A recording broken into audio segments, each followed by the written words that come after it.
నేడు జరుగుతున్నటువంటి ఎమ్మెల్సీ ఎన్నికలలో మన బడుగు బలహీన వర్గాల ఆశాజ్యోతి పేదల పెన్నిది అన్నాంటూ నేను ఉన్నానంటూ మన వెంటే ఉంటూ మన సమస్యల్ని ఎప్పటికప్పుడు పరిష్కరిస్తున్నటువంటి యువనేత యూనిస్ వేదికగా చేసుకొని మన సమస్యల్ని ఎప్పటికప్పుడు ఆధారంతో సహా బయట పెడుతున్నటువంటి మన పి మర్మలన్న గారు మరికొద్ది క్షణాల్లో నూతనకల్ సెంటర్ దగ్గరికి విచ్చేస్తా ఉన్నారు కాబట్టి పట్టణ ప్రజలంతా అధిక సంఖ్యలో పాల్గొని ఈ కార్యక్రమాన్ని విజయవంతం చేయవలసిందిగా విజ్ఞప్తి చేస్తా ఉన్నాం మిత్రులారా.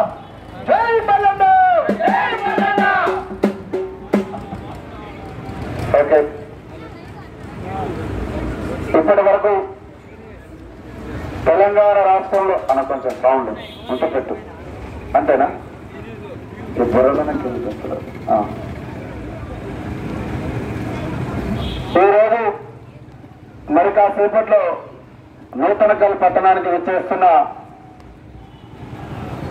టీఆర్ మల్లన్న గారికి స్వాగతం పలకడానికి ఇక్కడికి విచ్చేసిన నూతనకల్ గ్రామ ప్రజలకు, మల్లన్న గారి అభిమానులకు, నా తోటి కళా బృందానికి ప్రతి ఒక్కరికి ఉద్యమాది వందనాలు తెలుపుతా ఉన్నాం.